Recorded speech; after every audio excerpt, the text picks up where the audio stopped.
Hey guys, this is KKS and अभी आप लोग देख रहे हैं केकेएस कंप्यूटर साइंस। और अभी हम लोग कर रहे हैं ऑपरेटिंग सिस्टम में सीपीयू शेड्यूलिंग टॉपिक को। और सीपीयू शेड्यूलिंग में हम लोग एल्गोरिदम को कंटिन्यू कर रहे थे, तो जिसमें हमारा सबसे पहला जो एल्गोरिदम था सीपीयू शेड्यूलिंग का FCFS, उसको हमने कंप्लीट कर लिया था और उसमें एग्जाम्पल भी कर लिए थे। एंड अब हम लोग मूव करते हैं नेक्स्ट टाइप का एल्गोरिदम, जो कि है, तो उसका हेडिंग दे देते हैं, जो कि है गाइस, जिसको हम लोग शॉर्ट में बोलेंगे SJF। और ये SJF का पूरा नाम क्या है? तो इसका नाम है शॉर्टेस्ट जॉब फर्स्ट। अब ये शॉर्टेस्ट जॉब फर्स्ट का मतलब क्या है वो सब समझते हैं। ओके, यहाँ पे इसका हेडिंग अंडरलाइन है, देन ओके। तो इसमें जैसे क्या क्या इसमें सिलेक्शन क्राइटेरिया है, मोड ऑफ ऑपरेशन क्या है, कॉन्फ्लिक्ट रिजोल्यूशन क्या है, तो सब यहाँ पे वन बाई वन समझते हैं। जैसे हमने FCFS में समझा था, तो उसको यहाँ पे सबसे पहले मान लेते हैं, आपको वो वीडियो नहीं समझे हैं, तो उसको आप देख लें, उससे आपको थोड़ा बहुत आइडिया मिलेगा और उसके बाद हम इसको आप देखिएगा तो थोड़ा और अच्छा से इसको क्लियरिफिकेशन आपको मिल जाएगा। ओके, या फिर इसको ये भी, इसका दूसरा नाम क्या है उसका दूसरा नाम भी लिख देते हैं। अगर आप पिछला वाला नहीं देखें तो कोई दिक्कत नहीं, यहाँ पर भी समझ में आएगा, लेकिन जो है आपको अच्छे से क्लियरिफिकेशन मिलना थोड़ा सा यहाँ पे आपको लगेगा मुश्किल है। ओके, तो इसका भी एक दूसरा नाम है, जैसे कि इसको बोलते हैं जॉब शॉर्टेस्ट जॉब, या फिर प्रोसेस बोल देते हैं, शॉर्टेस्ट प्रोसेस नेक्स्ट। जो शॉर्टेस्ट प्रोसेस है उसको हम क्या करेंगे, नेक्स्ट में करेंगे, जिसको हम लोग शॉर्ट में SPN बोल देंगे। ठीक है, तो ये इसका नाम हो गया। अब इसमें देखते हैं कौन कौन सा इसका सिलेक्शन का क्राइटेरिया है। इसका साइज को करना पड़ेगा थोड़ा सा छोटा। ओके, तो इसका जो सिलेक्शन क्राइटेरिया है, सिलेक्शन क्राइटेरिया, इसका सिलेक्शन क्राइटेरिया गाइज है बर्स्ट टाइम। बर्स्ट टाइम मतलब जिसका बर्स्ट टाइम क्या होगा, कम होगा, क्योंकि क्या इसका नाम है सेलेक्ट जो है शॉर्टेस्ट जॉब फर्स्ट। जो इसका जो है बर्स्ट टाइम कम है उसको सेलेक्ट करो, जिसका बर्स्ट टाइम कम है उसको सेलेक्ट करो। इसका सिलेक्शन क्राइटेरिया जो होगा वो बर्स्ट टाइम के अकॉर्डिंग होगा। ओके, और इसमें जो है मोड ऑफ ऑपरेशन क्या है इसका, मोड ऑफ ऑपरेशन मतलब ये प्रीएम्प्टिव होगा या फिर नहीं होगा, तो ये जो है नॉन प्रीएम्प्टिव है। नॉन प्रीएम्प्टिव मतलब एक बार इसको सीपीयू मिल गया तो ये अपना काम खत्म करके ही मानेगा, बीच में सीपीयू को नहीं छोड़ेगा। ओके, तो मोड ऑफ ऑपरेशन भी समझ में आ गया। उसके बाद इसका कॉन्फ्लिक्ट क्या है, कॉन्फ्लिक्ट रिजोल्यूशन। अगर मान लेते हैं बर्स्ट टाइम दोनों का सेम हो गया तब क्या करेंगे, तो कॉन्फ्लिक्ट रिजोल्यूशन इसका होगा क्या, लोअर पीआईडी। जिसका पीआईडी कम होगा उसको हम सबसे पहले प्रायोरिटी देंगे। ओके, तो यहाँ पे ये देखना है जितना भी प्रोसेस में रहा सबसे कम उसमें कौन सा प्रोसेस का बर्स्ट टाइम है। जितना भी प्रोसेस है रेडी क्यू में, उसमें से सबसे कम बर्स्ट टाइम किसका है उसको हम सबसे क्या करेंगे, पहले शेड्यूल करेंगे, सबसे पहले उसको सीपीयू अलोकेट करेंगे। तो ये रहा इसका डेफिनेशन, उसके बारे में पॉइंट जो कि आपको क्वेश्चन सॉल्व करने में हेल्प करेगा। ओके, तो ये आपको क्लियर हो गया होगा। यहाँ पे ये भी लिख देते हैं, जो क्या है जिसका मान लेते हैं कम है उसको ही मिलेगा। ओके, तो वो तो आपको नाम से ही क्लियर होगा, शॉर्टेस्ट जॉब फर्स्ट मतलब जिस प्रोसेस का जॉब कम है, job come in the sense जो कम टाइम में अपना काम खत्म कर लेगा उसको सबसे पहले हम अलोकेट करेंगे। ओके, तो चलिए बढ़ते हैं अपने एग्जाम्पल की तरफ और इसको अच्छे से और समझ लेते हैं। उससे पहले एक पॉइंट और लिख देते हैं यहाँ पे, जो कि आपको हेल्प करेगा जब इस पॉइंट को आप समझिएगा। यहाँ पे लिख देते हैं among the process present in ready queue. Ready queue में जब प्रेजेंट है उसमें से हम क्या करेंगे, सेलेक्ट करेंगे, select the one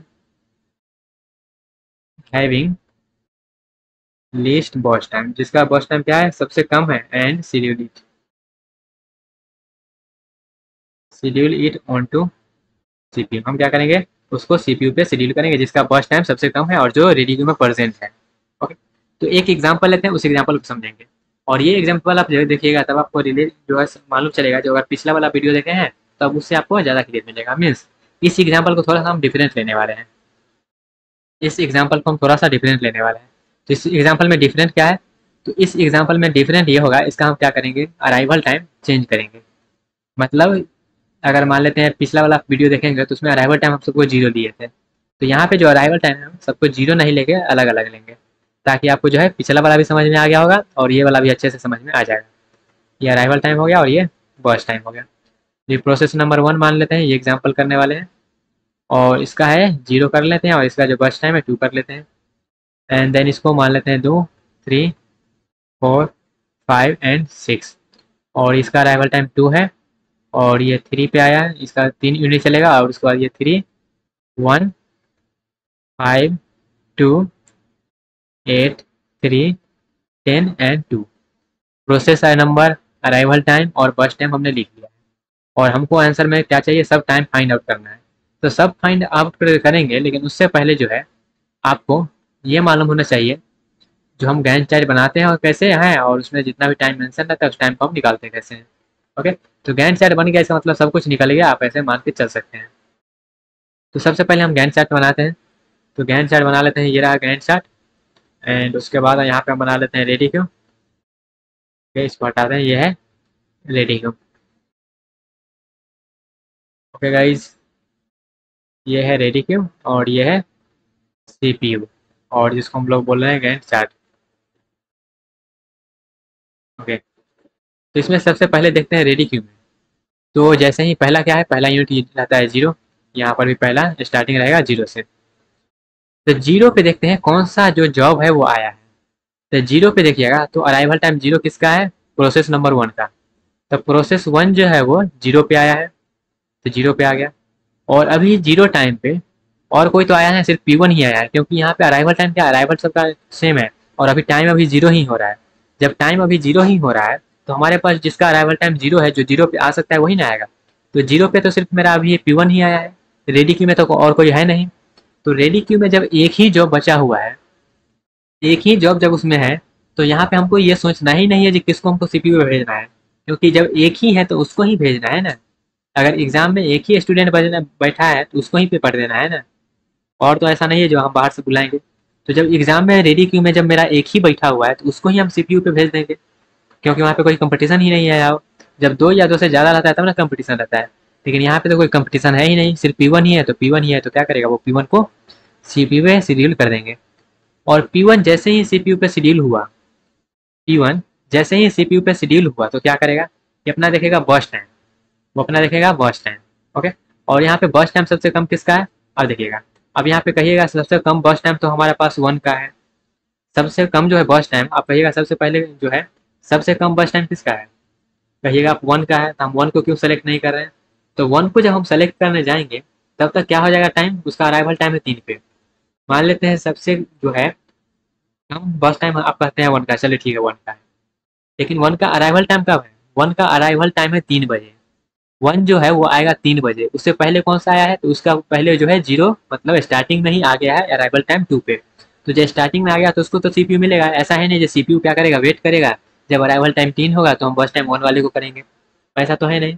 burst time कब कम रहेगा, कब हम कंपेयर कम करेंगे, ये जो लाइन लिखा गया है ये लाइन कब चलेगा, जब हमारे पास ये लाइन तब चलेगा जब 2 या 2 से ज़्यादा उसमें प्रोसेस अवेलेबल है तब। जब एक ही प्रोसेस है तो उसको ही हमको सीपीयू देना पड़ेगा, तो उसको ही सीपीयू दे दिए। ओके, तो ये अब यहाँ पे ये है नॉन प्रीएम्प्टिव। नॉन प्रीएम्प्टिव का मतलब है अगर सीपीयू उसको एक बार मिल गया तो अपना काम खत्म करके ही मानेगा, तो ये अपना काम क्या करेगा, खत्म कर लेगा। तो इसको काम को क्या करते हैं, खत्म करते हैं। तो इसका जो काम है P1 वो चल गया, कितना यूनिट चलेगा, इसका बर्स्ट टाइम है 2 तो ये 2 यूनिट चल गया। ओके, अब जैसे ही 2 यूनिट चला तो मतलब ये अब 2 बज गया, जैसे मान लेते हैं स्टार्टिंग में आया था सब, अब 2 बजे क्या हुआ, इसका काम खत्म हो गया P1 का। और जैसे ही 2 बजा, जैसे ही हमारे पास टाइम हुआ 2, तो जैसे ही टाइम हुआ 2 तो अराइवल टाइम क्या है P2 का, तो P2 का अराइवल टाइम है 2। तो जैसे ही 2 बजा वो अपना P1 का भी काम खत्म हो गया और रेडी क्यू में क्या हुआ, P2 भी आ गया, क्योंकि अराइवल टाइम में क्या था, P2 का 2 था। तो 2 यहाँ पर भी आ गया, 2 यहाँ पर भी आ गया, ठीक है आ गया। 2 बजे यह इसमें आ गया और ये 2 बजे अपना इसका काम खत्म हो गया। जैसे क्या होता है, जैसे कोई एक नाइट ड्यूटी करते हैं, एक डे ड्यूटी करते हैं, तो जैसे ही डे ड्यूटी वाला का काम खत्म हुआ नाइट ड्यूटी वाला आ जाएगा। तो वैसे ही जैसे P1 का काम खत्म हो गया, P2 रेडी क्यू में आ गया है। रेडी क्यू में जब आ गया है P2 तो अब यहाँ पे P1 रेडी क्यू में नहीं रहा, उसका काम खत्म हो गया, तो अब सिर्फ P2 ही है, क्योंकि अभी अराइवल क्या हुआ है, P2 को ही हुआ है। तो यहाँ पे जब ये हुआ, तो अराइवल टाइम जब ये हुआ तो अब क्या हुआ, सिर्फ P2 ही बचा हुआ है, तो P2 को ही यहाँ पे भेजना पड़ेगा, तो P2 को भेज देते हैं। और P2 को जो भेजे तो यहाँ पे इसको जब CPU में लगा तो क्या है, ये नॉन प्रीएम्प्टिव है, तो ये कहेगा हम अपना पूरा काम खत्म करके ही मानेंगे। तो इसका बर्स्ट टाइम क्या है, इसका बर्स्ट टाइम है 3, तो ये 3 यूनिट चलेगा। ये क्या करेगा, 3 यूनिट चलेगा। और जैसे ही 3 यूनिट चलेगा, जैसे ही 3 यूनिट चलेगा, थोड़ा सा यहाँ पे ध्यान दीजिएगा, बस थोड़ा सा ध्यान देना, ज़्यादा नहीं, बस थोड़ा सा तिरछी नजरों से थोड़ा सा यहाँ पे देखिएगा। जैसे यहाँ पे देखिएगा 2 हुआ। अब एक चीज़ यहाँ पे थोड़ा सा गड़बड़ लिखा है, ये 2, ओके, यहाँ पे ये 2 है।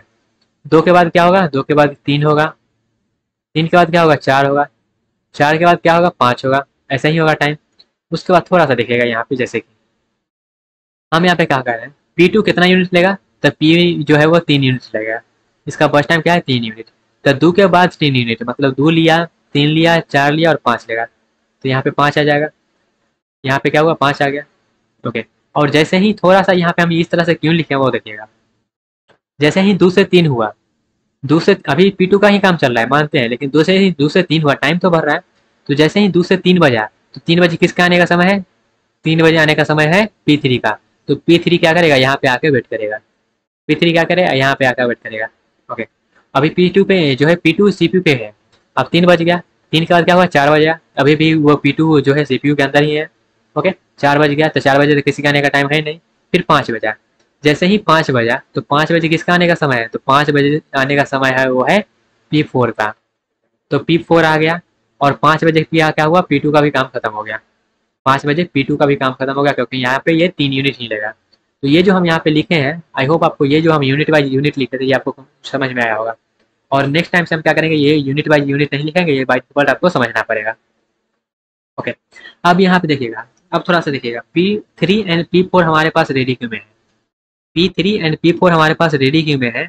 अब यहाँ पे ये दोनों में देखिएगा किसका जो बर्स्ट टाइम है कम है, क्योंकि अब यहाँ पे क्या है, 2 या 2 से ज़्यादा जब रहेगा तभी हम वो कंडीशन अप्लाई करेंगे। एक ही रहता है तो हम वहाँ पे कंडीशन अप्लाई करते नहीं। तो यहाँ पे जब 2 है, P3 एंड P4, तो अब ये देखना है ये दोनों में से कम टाइम किसको लगेगा खत्म होने में। तो P3 हमारे पास ये रहा, P3 ये रहा और P4 ये रहा। P3 का ये है, P4 का ये है। तो P3 का जो बर्स्ट टाइम है 1 है, और P4 का जो बर्स्ट टाइम है वो 2 है। तो किसका बर्स्ट टाइम कम है, ये जो हम पॉइंट लिखे हैं, ये जो पॉइंट लिखे क्या है, जिसका बर्स्ट टाइम कम रहेगा उसको हम पहले करेंगे। तो किसका बर्स्ट टाइम कम है, तो P3 का बर्स्ट टाइम क्या है, कम है, मतलब एक ही यूनिट है। तो P3 कहेगा हम जाएंगे CPU पे, तो ये CPU पे गया, और ये कितना यूनिट लेगा, एक ही यूनिट लेगा, मतलब 5 से जैसे ही 6 होगा, 5 से जैसे ही 6 हुआ, P3 का क्या हुआ, काम खत्म हो गया। अब P3 का जब काम खत्म हो गया, P3 का काम खत्म हो गया, तो अब यहाँ पे जब 6 हुआ तो 6 यूनिट पे तो कोई और आ नहीं रहा है। अब सिर्फ बचा हुआ है कौन, P4 बचा हुआ है। तो P4 को ही अलोकेट होगा, तो P4 का अलोकेट हो गया। और P4 का रहा है हम 2 यूनिट लेंगे, तो 2 यूनिट मतलब 6 से 7 और 7 से 8, तो 2 यूनिट ले लिया। और 8 जैसे ही हुआ तो 8 यूनिट पे कौन आ रहा है, P5 आ रहा है, तो P5 आ गया यहाँ पे। और P5 जब आ गया तो उसके बाद तो कोई और आ नहीं रहा है, P5 के बाद जो है वो कोई और आ नहीं रहा है, ओके। तो यहाँ पे जब P5 के बाद और कोई आ नहीं रहा है तो सिर्फ P5 ही है, P4 का तो काम खत्म हो गया। इसको क्या करते हैं, यहाँ पे इसको कैंसिल आउट कर देते हैं। फिर कौन सा कलर था, ये वाला था, इसको कैंसिल आउट करके यहाँ पे CPU लोकेट कर दिए, ओके। एंड देन यहाँ पे कौन सा है, P5 है, तो P5 यहाँ से हटेगा और यहाँ पे आएगा P5। और P5 के यहाँ कितना यूनिट चलेगा, 3 यूनिट चलेगा, मतलब 8 से 9, 9 से 10, 10 से 11। तो जैसे ही 11 हुआ, जैसे ही 9 से 9, 9 से 10, 10 से 10 हुआ, तो 10 पे कौन सा आ गया, 10 पे मेरा P6 भी आ गया। तो P6 10 पे आ गया, और ये 11 यूनिट तक ले लेगा टाइम। उसके बाद 11 यूनिट जैसे ही हुआ, P5 का काम खत्म हो गया, और CPU में अब कौन सा है, P6 बचा हुआ है, तो अब P6 को यहाँ पे मिल जाएगा। और P6 कितना यूनिट चलेगा, 2 यूनिट चलेगा, तो ये क्या हो गया, 13 हो गया। तो इस तरह से गैंट चार्ट को क्या करना है, कंप्लीट करना है। तो गैंट चार्ट कंप्लीट करने आया आप लोग को, आई होप आ गया होगा गैंट चार्ट कंप्लीट करने। जब हम लोग गैंट चार्ट कंप्लीट कर लिए हैं, तब यहाँ पे हमको अब जो भी टाइम पूछेगा उस टाइम हम बता सकते हैं। मतलब कौन कौन सा टाइम पूछेगा, तो टाइम आपको पूछ लेगा यहाँ पे, सपोज करिएगा यहाँ से आपको पूछ लेगा हमारे पास कौन कौन सा टाइम है। तो टाइम कौन कौन सा था, हम निकाले थे किसमें, जो हमारा नॉर्मल था FCFS में, उसमें हमने टाइम निकाला था बहुत सारा। जैसे कि हमारे पास टाइम कंप्लीशन टाइम, मतलब कंप्लीट कब किया, उसके बाद कंप्लीट के बाद टर्न अराउंड टाइम, और टर्न अराउंड टाइम के बाद वेटिंग टाइम। तो ये सब टाइम आपको निकालना पड़ेगा।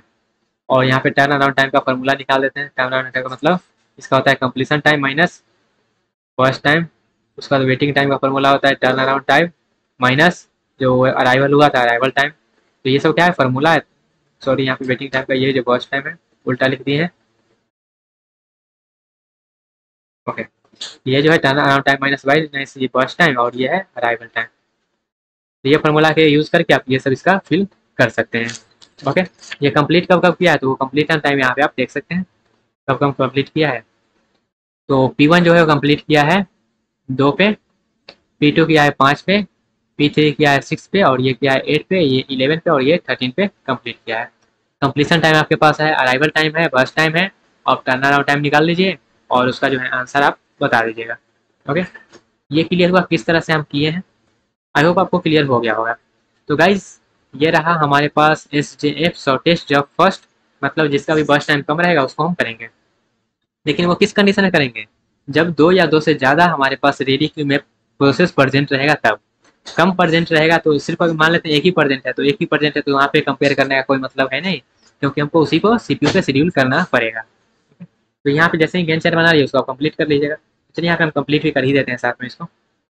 ओके, यहाँ पे क्या है, turn around time. Turn around time का मतलब होता है कंप्लीट कब किया था और वो अराइवल कब हुआ है। तो कंप्लीट किया है 1 पे और अराइवल कब किया था 0 पे, तो ये आ गया 0। फिर ये कंप्लीट किया है P2 कहाँ पे 5 पे, और आया कब था 2 पे, तो इसका जो हो जाएगा 5 माइनस 2, ये हो जाएगा 3। वैसे ही आप फॉर्मूला से निकालिए, हम डायरेक्ट निकाल रहे हैं। P3 आया है 6 पे, मतलब कंप्लीट किया है 6 पे, और आया कब था, आया था 3 पे, तो ये 3 यूनिट इसका टर्न अराउंड टाइम हो गया। P4 जो है आया था 8 पे, और ये कंप्लीट किया है 8 पे, और आया कब था, आया था 5 पे, मतलब 3 यूनिट अपना काम किया है यहाँ पे टर्न अराउंड टाइम में। उसके बाद ये जो है P5 कंप्लीट किया है 11 पे, और आया कब था, आया था 8 पे, तो ये जो है कितना यूनिट यहाँ पे, ये भी 5, और ये जो है 11 हो गया। उसके बाद यहाँ पे ये 13 पे आया था, और 13 पे आया था, ये कंप्लीट कब किया है 10 पे, तो ये भी क्या हो गया 3 हो गया। ठीक है, तो यहाँ पे टर्न अराउंड टाइम हो गया। उसके बाद वेटिंग टाइम, मतलब वो CPU पे कितना जो है रेडी क्यू में कितना वेट किया है। तो वेटिंग टाइम जो है turn around time minus burst time. तो ये जो आया था ये इसका क्या है 0, और ये क्या है बर्स्ट टाइम है। यहाँ पे जो है ये जो टर्न अराउंड टाइम है यहाँ पे थोड़ा सा जो है टर्न अराउंड टाइम क्या है कंप्लीशन टाइम, तो ये कंप्लीट किया है 0 पे ना, यहाँ पे थोड़ा सा गड़बड़ लिख दी है। ओके, तो ये जो है टर्न अराउंड टाइम कंप्लीट कब किया है 2 पे, और आया कब था 0 पे, तो ये क्या होगा 2 होगा। वैसे ही वेटिंग टाइम क्या हो जाए, जैसे यहाँ पे वेटिंग टाइम जो है ये और ये घटाएंगे तो क्या हो जाएगा 2, इसको इसको 0 0 0 0 0। तो ये सब जो है वेट नहीं किया है, यहाँ पे डायरेक्टली उसको जो है CPU एलोकेट होते गया है। ओके, क्योंकि वो सब पहले क्या था रेडी क्यू में प्रेजेंट था। तो इस तरह से फार्मूला आप निकाल लीजिएगा। ओके, और इस तरह से आपको वैल्यू फिल कर देना है और वैल्यू को वहाँ पे कर देना है। ठीक है, बस ये देखना है यार जो यहाँ पे जो फार्मूला जो हम किए हैं वो फार्मूला सही लगाए हैं कि नहीं। जैसे यहाँ पे क्या है टर्न अराउंड टाइम, अगर ये वाला हम निकाल रहे हैं तो क्या करेंगे, हम क्या करेंगे कंप्लीट कब हुआ है तो 5 पे, और आया कब था, आया था 2 पे, तो 5 माइनस 2, फिर 6 माइनस 2, 8 माइनस 5, 11 माइनस 8, 13 माइनस 10। तो ये सब आप निकाल लीजिएगा, फिल कर लीजिएगा। एवरेज पूछता है तो सबको सम कर लीजिए और उसके बाद डिवाइड कर दीजिए, तो आपका एवरेज आ जाएगा। ओके, तो मिलते हैं अपने अगले सेक्शन में, जहाँ पे करने वाले हैं हम next algorithm shortest remaining time first.